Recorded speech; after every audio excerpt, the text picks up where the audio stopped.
Ryan Garcia hinamon si Romero pagkatapos niyang in-knockout si Duarte. Casimero at Martin pinagsasabong na. Ito ang mga pag-uusapan natin ngayon mga lods. Pagkatapos ngang manalo kanina ni Ryan Garcia kay Oscar Duarte via 8-round knockout ay agad niyang hinamon ang kasalukuyang kampiyon na si Rolly Romero. Gusto daw ni Ryan na makalaban si Romero dahil baliw daw ito at nakakaaliw daw na laban ito dahil agresibo si Romero. At syempre gusto daw ni Ryan na maging champion. At hawak nga ni Romero ang WBA World Super Lightweight title. Pareho naman silang gustong kalabanin ang isa't isa, kaya madali lang paganapin ang laban. Parehas sina Ryan at Rolly na tinalo ni Gervonta Tank Davis. Puno ang venue ng laban ni Ryan Garcia at Oscar Duarte, kaya inaasahan din na mapupuno din ng manonood ang laban nila ni Rolly Romero pag nagkataon. Dinomina naman ni Ryan Garcia sa Oscar Duarte kanina. Ginawang panchimbag ang mukha ni Duarte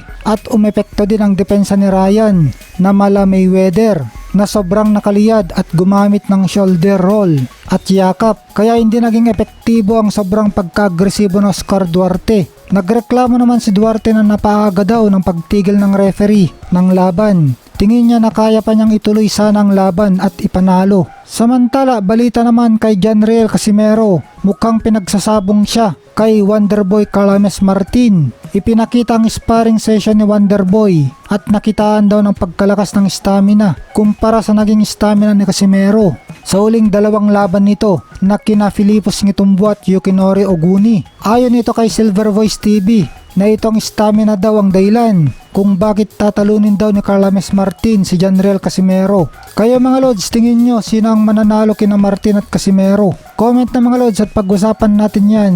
Hanggang dito na lang at salamat sa inyong panonood.